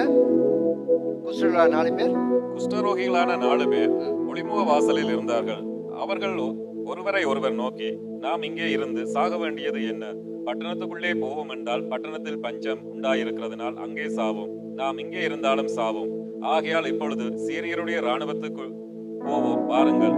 அவர்கள் நம்மை உயிரோடு வைத்தால் பிழைக்கிறோம், நம்மை கொண்டால் சாகிறோம் என்று சொல்லி சீரியருடைய இராணுவத்துக்கு போக இருட்டோடு எழுந்திருந்து சீரியருடைய பாளையத்தின் முன்னணியிலே வந்தார்கள். அங்கே ஒருவரும் இல்லை. ஆண்டவர் சீரியரின் இராணுவத்துக்கு ரதங்களின் இரச்சலையும் குதிரைகளின் இரச்சலையும் மகா இராணுவத்தின் இரச்சலையும் கேட்க பண்ணினதினால் அவர்கள் ஒருவரை ஒருவர் நோக்கி, இதோ நம்மிடத்தில் போருக்கு வர இஸ்ரவேலின் ராஜா எகிப்தியரின் ராஜாக்களையும் நமக்கு விரோதமாக கூலி பொருத்தினார் என்று சொல்லி இருட்டோடு எழுந்திருந்து ஓடி போய் தங்கள் கூடாரங்களை தங்கள் குதிரைகளையும் தங்கள் கழுதைகளையும் தங்கள் பாளையத்தையும் அவைகள் இருந்த பிரகாரமாக விட்டு தங்கள் பிராணன் மாத்திரம் தப்பும்படி ஓடி போனார்கள். அல்லேலூயா. இந்த 4 குஷ்டரோகிகளும் போய் பார்க்கிறார்கள். அங்கு ஒருவருமே இல்லை, எந்த இராணுவமே இல்லை, அவங்களை ஆக்கிரமித்து ஒருவருமே இல்லை. திரும்பி இன்னொரு கூடாரத்துக்கு போய் பார்க்கிறார்கள், அங்கேயும் ஒருவரும் இல்லை. அதுக்கு பின்பாக என்ன செய்கிறார்கள்? சில பொருட்களை எடுத்து வைத்த பின்பதாக 9ஆம் வசனத்துக்கு போகும். எல்லாம் எடுத்துக்கொள்ளுங்க. 9ஆம் வசனம் மிக மிக முக்கியமான வசனம். அங்கு 9ஆம் வசனத்தை பார்ப்போம். பின்பு அவர்கள் ஒருவரை ஒருவர் நோக்கி, நாம் செய்கிறது நியாயமல்ல, இந்த நாள் நற்செய்தி அறிவிக்கும் நாள். நாம் மௌனமாயிருந்து பொழுது முடிய மட்டும் காத்திருந்தால் குற்றம் நம்மேல் சுமரும். இப்பொழுது நாம் போய் ராஜாவின் அரண்மனையாருக்கு இதை அறிவிப்போம் வாருங்கள் என்றார்கள். அல்லேலூயா. கரங்களை தட்டி இயேசுவுக்கு ஒரு மகிமையை செலுத்துவோமா? அல்லேலூயா. இந்த நாள் புஸ்தகம் என்ன சொல்றாரு? ஒருவரை ஒருவர் பார்த்து சொல்றாரு, இந்த நாள் என்ன நாள்? நற்செய்தி அறிவிக்கிற நாள். அல்லேலூயா. சமாரியாவில் பஞ்சம் உண்டாகி குழந்தையை வெட்டி சாப்பிட அளவுக்கு வந்து விட்டது. ஜனங்கள் மடிந்து கொண்டு இருக்கிறார்கள். இவர் சொல்றார்கள், இப்ப இங்க போய் பார்க்கிறார்கள், இங்க ஏராளமான சாப்பாடு உண்டு, ஏராளமான உடுப்புடவைகள் உண்டு, ஏராளமான நன்மைகள் உண்டு. இதை நாங்கள் போய் என்ன செய்ய வேண்டும்? சமாரியாவிலே ராஜாவுக்கு அறிவிக்க வேண்டும். இந்த காரியத்தை என்ன செய்ய வேண்டும்? நாம் போய் ராஜாவின் அரண்மனைக்கு அறிவிக்க வேண்டும். இங்கே சீரியர் ராணுவம் இல்லை, இங்கே எவ்வளவு பொக்கிஷங்கள் இருக்கிறது, இங்கே சாப்பாடு இருக்கிறது, இங்கே மா இருக்கிறது, இங்கே வாக்குகோதுமை இருக்கிறது. இதை நான் அறிவிக்க வேண்டும். இது என்ன செய்தி? இது நல்ல செய்தி. சொல்லுங்க எல்லாரும், என்ன செய்தி? நல்ல செய்தி. உதாரணத்துக்கு நீங்கள் அடிக்கடி கடைக்கு போய் வாருங்க, சேவுண்டாக்கு போவீங்க, சிங்கனுக்கு போவீங்க, ஐங்கோப் சென்று போவீங்க. அங்கே ஏதாவது 80 வீதம் 100 வீதம் 80 வீதம் கூட என்ன சொல்லுவீங்க? சொல்லுங்கள், என்ன செய்வீங்க? இப்ப நீங்க போய் சொல்ல என்ன செய்வீங்க? குரூப் செலக்ட் பண்ணி போட்டு கபிலன், நிலாம், இப்படி அங்க ஒரு கிளிக் என்ன செய்வீங்க? போட்டுறீங்க. அடுத்த செகண்ட் அடுத்த மனத்தில யார் அங்க நிற்பாங்க? அரைவாசி பேர் நிற்பாங்க. உண்மையா இல்லையா? ஏன்? நல்ல செய்தி. நீங்க எதிர்பார்த்த காரியம் இந்த இடத்துல இருக்குது. இல்லாட்டி நான் ஒரு பச்சை நீல கோட்டு தேடுறேன், நான் ஒரு பச்சை கோட்டு தேடி கொண்டு நிற்கிறேன், சொல்லிடுறேன் பச்சை கோட்டு தேவை சொல்லி உடனே என்ன செய்வாங்க? ஒரு அனுப்புவாங்க. போட்டு இங்க பாஸ்டர் இங்க வந்து 80 வயசு போட்டிருக்கு. ஏன்? ஒரு நல்ல செய்தி சொல்றேன். உண்மைதானே? இதெல்லாம் சாதாரணமான நல்ல செய்தி. இங்க என்ன நடக்குது? உயிர் போகுது. பக்கத்து பார்த்து உயிர் போகுது. அழிந்து கொண்டு போகிறார்கள், மரித்து கொண்டு போகிறார்கள், ஜீவன் இல்லாம போகிறார்கள். இவர்கள் மறிக்கிற தருவாயில இருக்கிறாங்க. இவங்க சாப்பிட வசதி இல்லை, இவங்களை அழிந்து கொண்டு போகிறார்கள். ஆனா நாங்க என்ன செய்யறோம்? நல்ல செய்தி சொல்லாம இருந்தால் குற்றம் நம்ம மேல சுமரும். இன்னைக்கு அன்னைக்கு உணர்ந்து கொள்வதில்லை. நாங்கள் நினைக்கிறோம் நாங்கள் மாத்திரம் வாழ்ந்தால் போதும், நாங்கள் மாத்திரம் சாப்பிட்டா போதும், நாங்கள் மாத்திரம் தேவனுடைய வார்த்தையை கேட்டா போதும், நாங்கள் மாத்திரம் ரட்சிக்கப்பட்டால் போதும். இல்லை, குற்றம் நம்ம மேல சுமரும். குற்றம் உங்களோட பிள்ளைகள் மேல சுமரும். குற்றம் உங்களோட சபை மேல சுமரும். நாம் தேவனுடைய வார்த்தையை சொல்லாவிட்டால். சொல்றார்கள், இந்த நாள் நற்செய்தி அறிவிக்கிற நாள். இந்த நாள் நான் போய் அங்க சமாரியால போய் சொல்ல போறேன், ராஜாவோட அரண்மனைக்கு போய் சொல்ல போறேன். அங்கே சிரியாவின் ராணுவத்துக்குள்ள போனோம், அங்கே ஒன்றுமே இல்லை, எங்களுக்கு திறமையான சாப்பாடுகள் அங்கே இருக்கிறது. நல்ல செய்தி, நல்ல செய்தி. 4 குஷ்டரோகிகள் தான், மனுஷனால புறக்கணிக்கப்பட்டவர் தான், மற்ற பார்வையில அருவருக்கப்படத்தக்கவர் தான், நோயாளிகள், ஜனங்களால புறக்கணிக்கப்பட்டவர்கள். ஆனால் இந்த புறக்கணிக்கப்பட்ட 4 பேர் வந்து என்ன செய்கிறார் சொன்னால் நல்ல செய்தியை அறிவிக்கிறார்கள். இன்னைக்கு நான் நீங்க எத்தனை பேர் நல்ல செய்தி சொல்றோம்? நல்ல வார்த்தை பேசுறீங்களா? 4 பேர் சேர்ந்தா என்ன சொல்லுங்க? நல்லது பேசுங்க. பக்கத்துல பாருங்க, நல்லது பேசுங்க. அதனால சபைக்கு நடுவே சொல்றேன், இந்த சேர்ச்சுக்குள்ள வந்து குற்றம் பேசாதிருங்க, குறை சொல்லாதிருங்க, பம்பு வார்த்தையில பேசாதிருங்க, தேவையில்லாம கதைக்காதிருங்க. ஒரு ஆள் குற்றம் சொன்னாலும் மற்ற தடிச்சு, பிரதர் இது வேண்டாம், இது நல்லது இல்லை, இது உங்களோட வாழ்க்கையை கெடுத்திடும், உங்களுடைய சமாதானத்தை கெடுத்திடும், உங்க சரீரத்துல வியாதியை கொண்டு வந்துடும், உங்களோட மன மகிழ்ச்சியை கெடுத்திடும், கர்த்தர் உங்களுக்கு செய்ய வேண்டிய காரியத்தை தடை பண்ணி போய்விடும். நல்லதை பேசுங்க, சமாதானத்தை பேசுங்க, நன்மையை பேசுங்க. உங்களோட சேர்றவங்க எல்லாம் நல்லா இருப்பாங்க, உங்களோட கூடுற எல்லாம் சந்தோஷமா இருப்பாங்க. தேவனுடைய பிள்ளையை நாங்கள் நல்ல செய்தி சொல்லும்படியாக அழைக்கப்பட்டவர்கள். ஆண்டவராகிய இயேசு தேவனுடைய குமாரனா இருந்தோம். இந்த பூமிக்கு வந்ததன் நோக்கம் என்ன? நன்மை செய்யும்படியாக. அப்போஸ்தலர்களில் வாசிக்கிறோம், அவர் நன்மை செய்கிறவராய் சுற்றி திரிந்தார். கரங்களை தட்டி இயேசுவுக்கு ஒரு மகிமை செலுத்துவோமா? என்ன செய்தார்? அவர் நன்மை செய்கிறவராய் சுற்றி திரிந்தார். இன்னைக்கு நாங்கள் தேவனுடைய பிள்ளைகள், கிறிஸ்து இயேசுவை ஏற்றுக்கொண்ட நாங்கள், தேவனுடைய வார்த்தையை பேசுற நாங்கள் எப்படி சுற்றி திரிகிறோம்? எப்படி திரிகிறோம்? நன்மை செய்கிறோமா திரிகிறோமா? ஒரு நல்ல வார்த்தை பேசுறோமா? நீங்க ஒண்ணு செய்யணும், நல்ல வார்த்தை பேசினாலே போதும். நீங்க பேசினாலே கர்த்தர் கிரியை செய்வார். இந்த 4 குஷ்டரோகிகள் சொன்னாங்க, இந்த நாள் நற்செய்தி அறிவிக்கிற நாள். ஒருவரை நோக்கி ஒருவர் சொல்றாங்க, நாம் செய்யறது நியாயம் அல்ல. அது விளங்கிட்டு என்ன செய்யறாங்க? கூடாரத்துக்குள்ள போய் அங்கே வாசித்து அந்த அதிகாரத்தை வாசித்து நாள் குஷ்டரோகிய பாளையத்துக்குள்ள வந்து என்ன செய்யறாங்க? கூடாரத்துக்குள்ள பிரவசித்து பார்க்கிறாங்க. அங்க என்ன இருக்கு? வெள்ளி இருக்கு, பொன் இருக்கு, வஸ்திரங்கள் இருக்கு. என்ன செய்யறாங்க? எடுத்துக்கொண்டு ஒழித்து வச்சுட்டாங்க. என்ன செய்யறாங்க? போய் பார்க்கறாங்க, என்ன இருக்காங்க? கோல்டு, சில்வர், நல்ல உடுப்பெல்லாம் இருக்கு. என்ன செய்யறாங்க? எடுத்துக்கொண்டு போய் ஒழித்து விட்டாங்க. இன்னொன்று போகிறார்கள், அங்க என்ன இருக்கு? வெள்ளி இருக்கு, பொன் இருக்கு, உடைத்து வைத்து விட்டாங்க. திரும்பி யோசிக்கிறாங்க, என்ன நாம் செய்யறது நல்லதல்ல. நாங்கள் 4 பேர் சாப்பிட்டா மாத்திரம் போதாது, நாங்கள் 4 பேர் மாத்திரம் சுகமா இருந்தா மாத்திரம் போதாது, என்ற குடும்பம் மாத்திரம் நல்லா இருந்தா போதாது. அவர் சொல்றாங்க, ஒருவரை பார்த்து ஒருவர், நாம் செய்யற காரியம் நியாயம் அல்ல. நீங்கள் இப்படி இருந்தால் குற்றம் உங்கள் மேல சுமரும், குற்றம் எங்கள் மேல சுமரும். ஆண்டோட வருகை நாள் ஆண்டவர் கணக்கு கேட்பாரு. செய்தி பிடிச்சிருக்கு, போன மாசம் தான் செய்தி நல்லது பாஸ்டர். ஆண்டவர் கதவை திறந்தாரு, வாசல திறந்தாரு, கல்ல புரட்டினாரு, ஜீவன் வந்தது. என்ன பாஸ்டர் இது குற்ற சுமரம் சொல்றீங்க? கல்லு இன்னும் புரட்டப்பட வேண்டுமா இருந்தால், வாசல் இன்னும் திறக்கப்பட வேண்டுமா இருந்தால், நாங்கள் குற்றம் செய்யாதவர்களை வாழ வேண்டுமா இருந்தால் இங்கே வேதம் சொல்றது, இவர்கள் என்ன செய்தார்கள்? நம்ம குற்றம் சுமரும். இப்பொழுதே நாங்கள் என்ன செய்வோம்? ராஜாவிடத்துல போவோம், அரண்மனைக்கு போவோம், சொல்லுவோம் நல்ல செய்தி. சமாரியாவில் ஜனங்கள் அழிகிறார்கள், இந்த பட்டணத்தில் தேசத்தில் ஜனங்கள் அழிகிறார்கள், உறவுகள் தேவனை அறியாமல் அழிந்து கொண்டே போகிறார்கள், போதை வஸ்துக்கள், மதுபானங்கள், களியாட்டுகள் அழிந்து கொண்டே போகிறார்கள். அவருடைய கண்கள் மறைக்கப்பட்டு போயிருக்கிறது. எங்களுடைய பட்டணம், நாங்கள் இருக்கிற இடங்களில் ஜனங்கள் அழிந்து கொண்டே போகிறார்கள். பட்டணத்துக்காக ஜெபிக்கிறோமா? வேறு சில இடங்களுக்கு தெரிஞ்சவங்களுக்கு ஜெபிக்கிறோமா? நண்பர்களுக்கு ஜெபிக்கிறோமா? நல்ல செய்தி சொல்றோமா? இன்றையிலிருந்து நேரத்தை பிரயோஜனப்படுத்துங்க.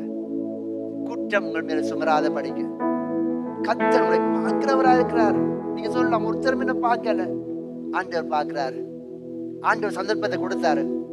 ஒவ்வொரு நாளும் ஏதோ ஒரு சந்தர்ப்பம் உங்களுக்கு கிடைச்சு கொண்டாந்து இருக்கிறது. சாட்சியை காத்துக்கொள்ளுங்க, நல்ல வார்த்தை பேசுங்க. இங்க என்ன நடக்கிறது? இவர்கள் போய் சொன்ன போதும் அங்கே அவர்கள் வந்தார்கள், சமாதிகள் இருந்து ஜனங்கள் வந்தார்கள், உட்பிரவேசித்தார்கள். அங்கே எலிசா சொன்னபடி, எலிசா 7ஆம் அதிகாரம் 1ஆம் வசனத்தில் சொன்னார், நாளைக்கு இந்த நாள்ல அங்கே சமாரியாவின் வாசல்ல என்ன நடக்குமாம்?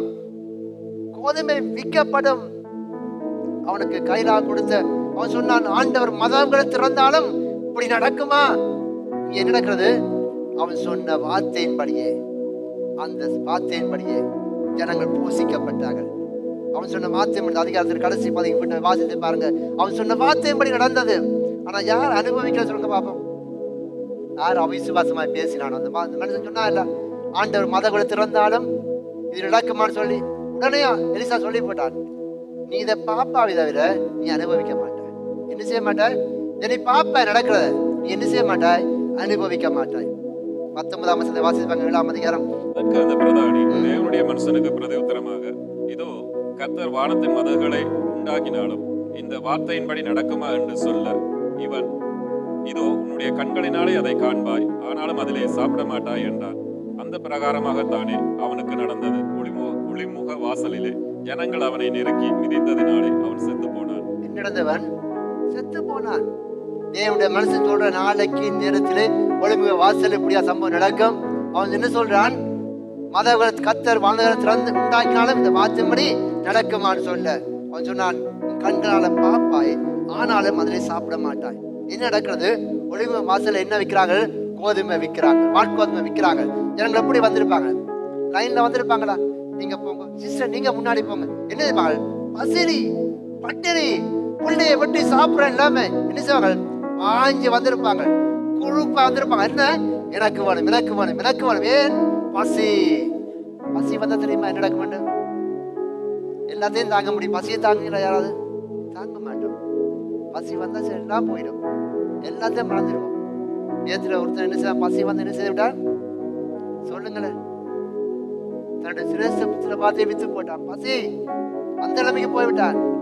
இங்க ஜனங்கள் பசியில என்ன செய்றார்கள்? நெருக்கிறதுல என்ன நடக்கிறது? யார் செத்தது? அந்த பிரதானி, அந்த அவிசுவாசமா பேசின மனிதன். அங்கே வேதம் சொல்றது, அங்கே ஒளிமுக வாசலை ஜனங்கள் அவனை நெருக்கி மிதித்ததினால் செத்து போனார். இன்றைக்கு நானும் நீங்களும் எப்படிப்பட்ட வாழ்ந்து கொண்டிருக்கிறோம்? நல்ல செய்தி அறிவிக்கிறோமா? அதை நான் சொன்னார்கள் சொன்னான், உன்னை வீட்டில் 4 பேர் சொன்னா 4 கிபுஸ்டாக் வரும், ஒரு வெட்டிங் அனிவர்சரி வரும். உண்மைதானே? இன்றைக்கு எங்களோட இருக்கிறது ஏதாவது ஒன்று வரும், அதை வச்சு 2 பேரை கூப்பிடுங்க. வீட்டை இங்க பெருசா ஒன்றும் செய்ய வேண்டாம். தனியாக ஒரே கூட்டத்தை திருப்பி திருப்பி கூப்பிடாதீங்க. இதையும் செய்யுங்க, இன்னும் 2 பிளஸ் பண்ணுங்க. 2 புதாக்கள், 2 மற்ற உறவுகள், தேவனை அறியாத உறவுகள் கூட்டிக்கணும் வச்சு ஒரு 2 நிமிஷம் ஜெபம் பண்ணுங்க. ஒரு வசனத்தை பேசுங்க, 2 நிமிஷம் ஜெபம் பண்ணுங்க. அதுக்கு பிறகு கேட்க மாட்டுங்க, சாப்பாட்டை போடுங்க, பிரியாணியை போடுங்க, சந்தோஷமா இருங்க. ஆனா என்ன செய்யறீங்க? அங்க ஒரு நல்ல செய்தி சொல்றீங்க. ஒரு குடும்பத்துக்குள்ள ஒரு விசுவாசம் வருகிறது, ஒரு குடும்பத்துக்குள்ள தேவ பயம் வருகிறது. கர்த்தர் அதை பார்க்கிறார். அப்பொழுது ஆண்டவர் சொல்றார், உங்களோட பாதங்கள் அழகா இருக்கும். தேவனுடைய பார்வையில நீங்க அழகா இருக்கும்னு சொல்லி, தேவனுடைய வருகையினாலே நானும் நீங்களும் அழகானவர்களாய் காணப்பட வேண்டுமா இருந்தால் நல்ல செய்தியை சொல்லுங்க. இந்த நாள் நற்செய்தி அறிவிக்கிற நாள். இந்த நாள் நாங்கள் நற்செய்தியை சொல்லாவிட்டால் குற்றம் நம்மேலே சுமரும். ஏதாவது குற்றம் வந்தா நீங்க பொறுத்துக்கொள்வீங்களா? உங்களுக்கு வீட்டில் ஒரு மானம் வருது, என்ன செய்வீங்க? நீங்க செய்த குற்றம் தான் வருது, ஆனா நீங்க அதை ஏற்றுக்கொள்ள உங்களுக்கு மனதிராது. இப்படி வந்துட்டு, இவ்வளவு பயன் வந்துட்டு, இப்படி ஒரு கேஸ் வந்துட்டு என்ன செய்வீங்க? கவலைப்படுவீங்க. இந்த குற்றத்தை சமாளிக்கலாம், 1000 2000 கட்டி என்ன செய்யலாம்? செயல்படுத்தலாம். ஆனா இந்த குற்றம் தண்டனைக்கு தப்ப முடியாது, தண்டனைக்கு தப்ப முடியாது. அழிந்து போற ஆத்துமாக்களை நாங்கள் ஆதாயம் பண்ண வேண்டும்.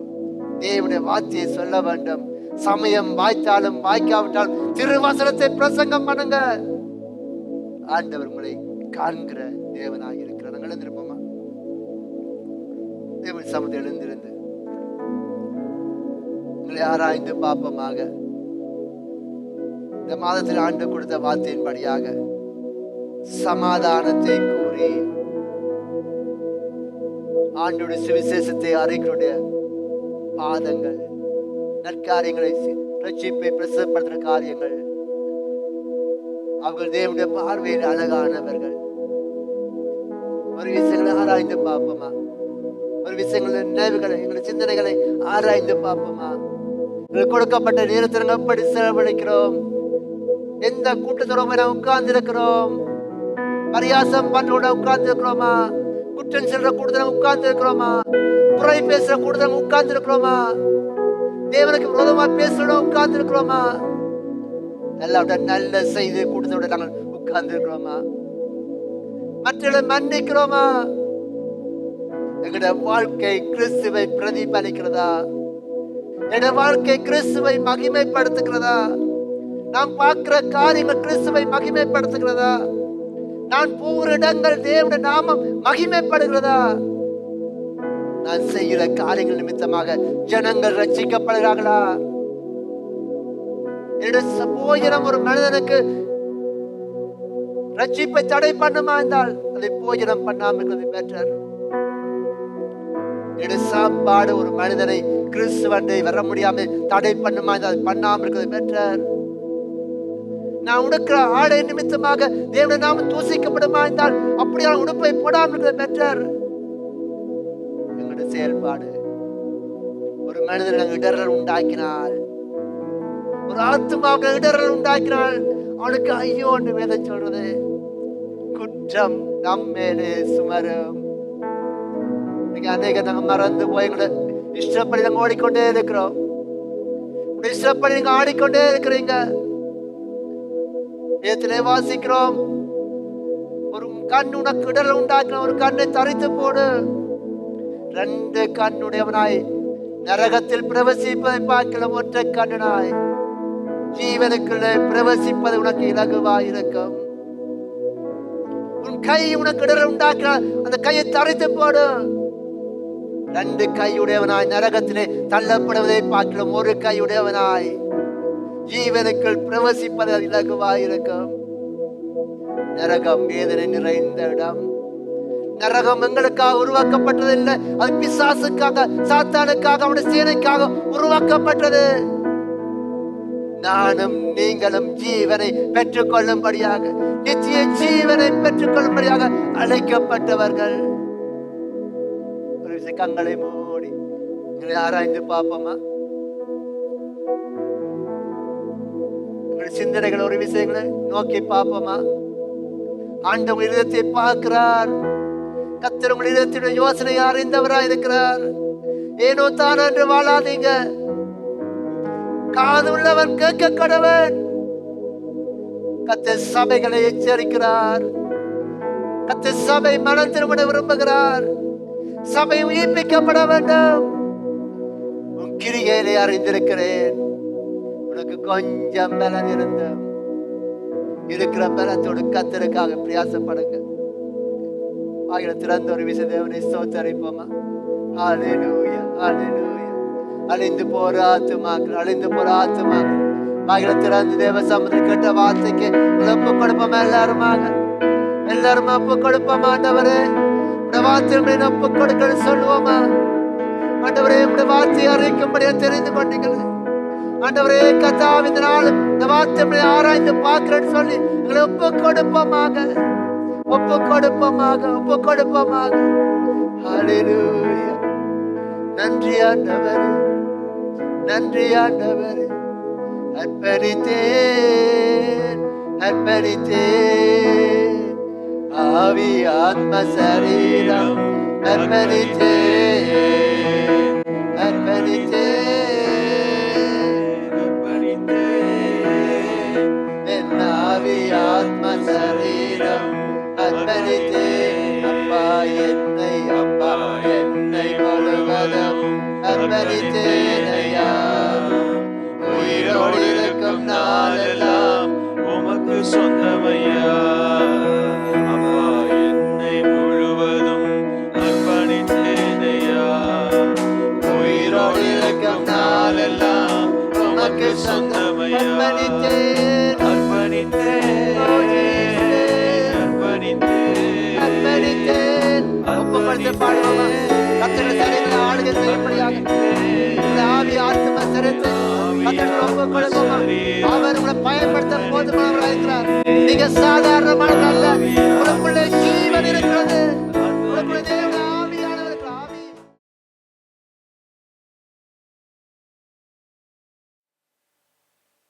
Hi, hello, praise the Lord. ஆண்டவராகிய இயேசு கிறிஸ்துவின் நாமத்திலே எல்சடாய் பிரேயர் மிஸ் சார்பிலே உங்கள் யாவரையும் கூட அன்போடு வாழ்த்துகிறேன். இவ்வளவு நேரம் இந்த தேவனுடைய வார்த்தையை கேட்டு உங்களை கர்த்தர் நிறைவாக ஆசீர்வதிப்பாராக. இந்த வேளை உங்களுக்கு நான் ஜெபிக்கும்படியாக விரும்புகிறேன். நீங்கள் என்னோட இணைந்து ஜெபிங்க. கர்த்தர் உங்களோட வாழ்க்கையிலே பெரிய காரியங்களை செய்வாராக. ஆமென். ஜெபம் பண்ணுவோமா? நல்ல தகப்பனே, உம்மை துதிக்கிறோம், ஸ்தோத்திரிக்கிறோம் ஆண்டவரே. இயேசு கிறிஸ்துவின் நாமத்திலே இந்த வேளும் அப்பா என்னோட இணைந்திருக்கிற அன்பு பிள்ளையோடு சேர்ந்து உம்முடைய திருமுகத்தை நோக்கி பார்க்குறோம் அப்பா. ஆண்டவரே, உம்முடைய வார்த்தையின்படியாக உம்மை நோக்கி பார்த்தோட முகங்கள் பிரகாசம் அடைந்தன, அவர்கள் முகங்கள் வைக்கப்படவில்லைன்னு சொல்லி வேதம் சொல்கிறதே. அதே போல இந்த வேளும் உம்முடைய முகத்தை நோக்கி பார்க்குற பிள்ளை வாழ்க்கையை கர்த்தரை ஆசீர்வதிங்க. எந்த சூழ்நிலையில இருந்தாலும் கர்த்தர் அவருடைய வாழ்க்கையை செழிப்பாக மாற்ற உம்மாலே மாத்திரமே கூடுமாப்பா. உம்மால் ஆகாத காரியம் ஒன்றுமே இல்லை. தேவனால எல்லாமே கூடும் என்று அறிக்கை பண்ணுகிறோம், விசுவாசிக்கிறோம் அப்பா. கர்த்தர் ஒவ்வொரு வாழ்க்கையும் செழிப்பாய் மாற்றுங்க, ஆசீர்வதிங்க, உங்களுக்கு சாட்சியாக நிறுத்துங்க, உங்களுடைய வருகைக்கு ஆயத்தப்படுத்துங்கப்பா. பிதா, குமாரன், பரிசுத்த ஆவியின் நாமத்திலே ஆசீர்வதிக்கிறேன். தேவ கிருபை சூழ்ந்து கொள்வதாக. கிறிஸ்து இயேசுவின் நாமத்திலே ஆசீர்வதித்து ஜெபிக்கிறேன் எங்கள் ஜீவனுள்ள நல்ல பிதாவே, ஆமேன். ஆண்டவர் தாமே உங்களை ஒவ்வொரு ஆசீர்வதிப்பராக. எங்கள் சர்ச் இப்பொழுதுங்க சுவிட்சர்லாந்திலே டிராப்ஸ் என்ற பட்டணத்தில் இருக்கிறது. நீங்கள் ஆராதனைக்கு ஒரு ஆராதனையில் நீங்கள் கலந்து கொள்ளாதவர்களாக இருந்தால் உங்களை இணைந்து கொள்ளுங்க. கர்த்தர் உங்களை ஆசீர்வதிப்பராக. அது மாத்திரமல்ல, ஃபில்லிங்கன் ஸ்வீரிங்கன் என்ற பாதையிலும் கூட எங்களுடைய பிரான்ச் சர்ச் இருக்கிறது. அங்கே உள்ளவர்கள் அந்த எங்களை இணைந்து கொள்ளுங்கள். தேவ சமூகத்து வாங்க. கர்த்தர் நிறைவாக உங்களை ஆசீர்வதிப்பராக. தேவ கிருபை உங்களோட கூட இருப்பதாக. ஆமென், ஆமென்.